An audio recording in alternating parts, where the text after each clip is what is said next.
everyone, Live It Like Lisa here, and in today's video I thought I would show you how I tea dye some papers to give them more of that vintage old school vibe. All you need is the papers that you want to tea dye, obviously. So I've got some old book papers here.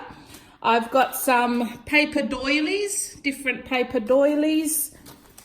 I have some other vintage book paper. This is very thin paper, which I like the feel of. So it's almost like, yeah, wafer thin. I've got some graph paper here. I've got some baking sheets here, baking paper. And then I've just got some regular A4 papers here. So I'm just going to do a selection. So when I start my journaling, I've got a nice selection of papers to choose from. So what we're going to do first, I've just got a cheap box of tea bags. Probably going to be using roughly about 10 tea bags in this video. And you will also need a big dish to put your water in. So I've just got some water boiled now.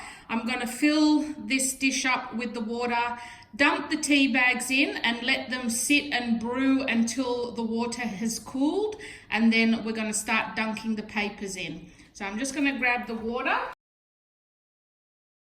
So just while the next kettle is boiling, I'm going to dump these tea bags in.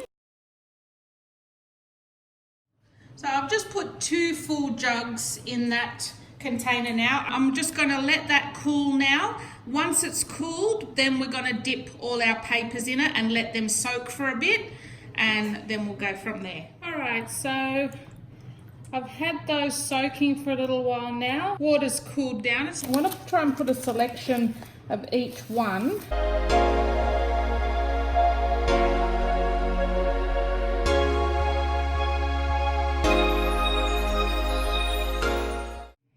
Okay, so I'm just going to leave those soaking now. I don't know, I've never done this before, so I'm just taking a wild guess here. Maybe an hour.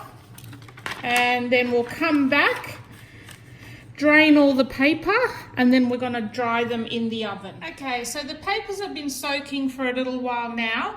Now what we're going to do is line them out on some oven trays so that they can start drying. So I've got the oven heating up to, I've got it on about 90 degrees Celsius at the moment. I'm not 100% sure what to set it on, but 90 is like pretty, like it's not too hot, sort of a warming temperature. Now what I thought I might do is also use some of these racks in the trays so that I can get a couple of sheets on each tray. Okay, so I've got my doily sets.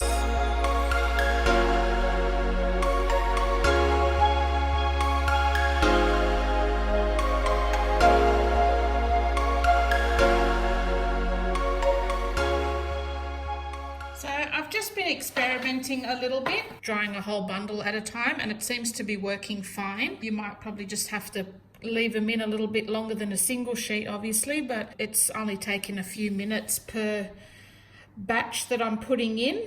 And what I've been doing is kind of rotating the papers around a little bit, because as you can see, once I get these separate, if I can, the papers that are sort of together, they're not getting stained as much on the other side.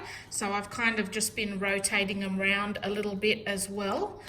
And yeah, they're actually turning out really, really nice. And when you're putting them on, just try and drip as much water off them as you can so that there's not as much left on the tray. And they do separate, like once they've all dried, they don't dry as a big clump together, they do all separate. Okay, and then I'll just put another rack on top of those and put a few more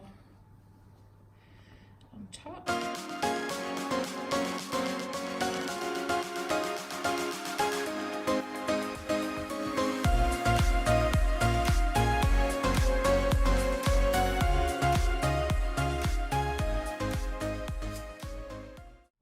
So I'll just show you an example how some of the papers have turned out. These are the ones that are already dried.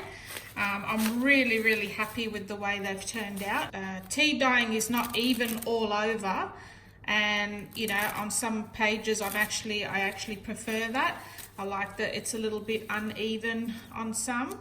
So these are all the paper doilies, and as you can see, they all separate perfectly fine once they're dried. So that's all the paper doilies I've done.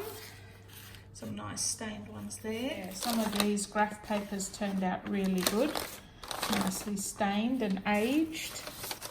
If you want a more even coating, I would suggest maybe layering in your sheets one at a time so that they get a full coverage of the tea stain while you're doing it. But no, I'm really pleased with the way these have turned out. They've stained up really nice.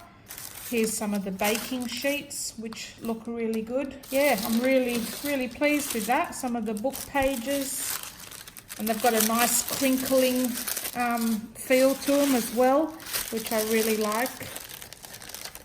So yeah, I'm pretty happy with that first effort of tea staining. I think they've all turned out quite nice.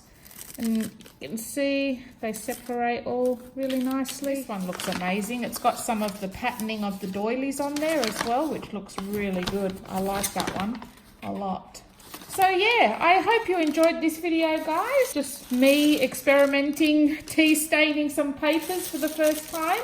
And hopefully I will have some junk journaling videos coming up for you shortly using some of these papers. If you enjoyed this video, make sure you subscribe to my channel, and I'll see you guys in my next video. Thanks for watching.